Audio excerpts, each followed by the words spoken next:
இயற்கை. சரிதானா? அப்போது இயற்கை வேளாண்மைன்னா முதல்ல வேளாண்மையை மறந்துருங்க. இயற்கைன்னா என்னன்னு தெரிஞ்சுக்க முயற்சி பண்ணுங்க. சரிண்ணா? அது ரொம்ப முக்கியம்.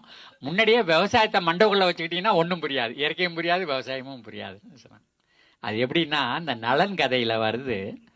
நலன் வந்து சூதாடுறான், ராசா, ரொம்ப நல்ல ராசா, ஆனால் சூதாடுறான். எல்லா நல்ல ராசாக்களும் சூதாடி இருக்காங்க, சூதாட்டத்தையே வாழ்க்கையாக வச்சுருக்காங்க. எல்லா ராசாக்களும் சூதாட்டத்தையே வாழ்க்கையாக வச்சுருக்காங்க. அவன் நலனை வந்து எதிரிகள் எல்லாத்தையும் பிடிங்கிறாங்க.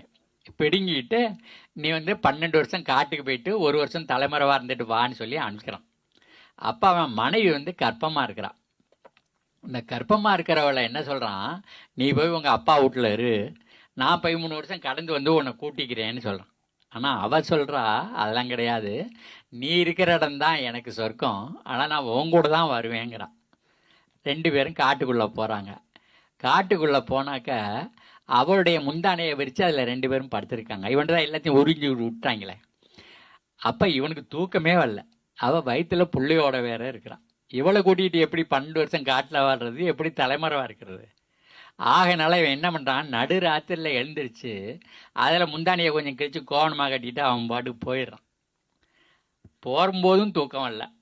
காலையில் இந்த கடல் ஓரத்தில் நடக்கிறான், அப்பவும் புலம்புது அந்த மனசு. அப்போ என்னென்னா அந்த கடல் அலை இப்படி இந்த கரையில் வந்துட்டு மோதி மோதி திரும்பிட்டு போயிட்டுருக்கு. விழுந்து விழுந்து புரளுது, எழுது, சத்தமெல்லாம் போடுது.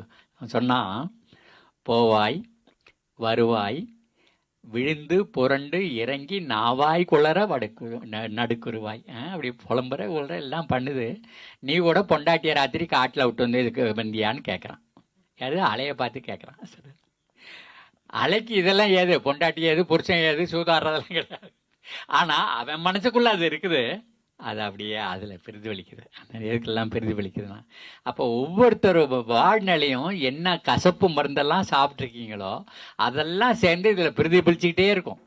அதனால் நானும் பல இடங்களில் போனேன், கருத்தரங்க போனேன். அங்கே எல்லாரும் எனக்கு கற்றுக் கொடுத்த விஷயம், முதல்ல விவசாயத்தை மறந்துடு, இயற்கைனா என்னன்னு தெரிஞ்சுக்க அப்படின்னு சொன்னோம்.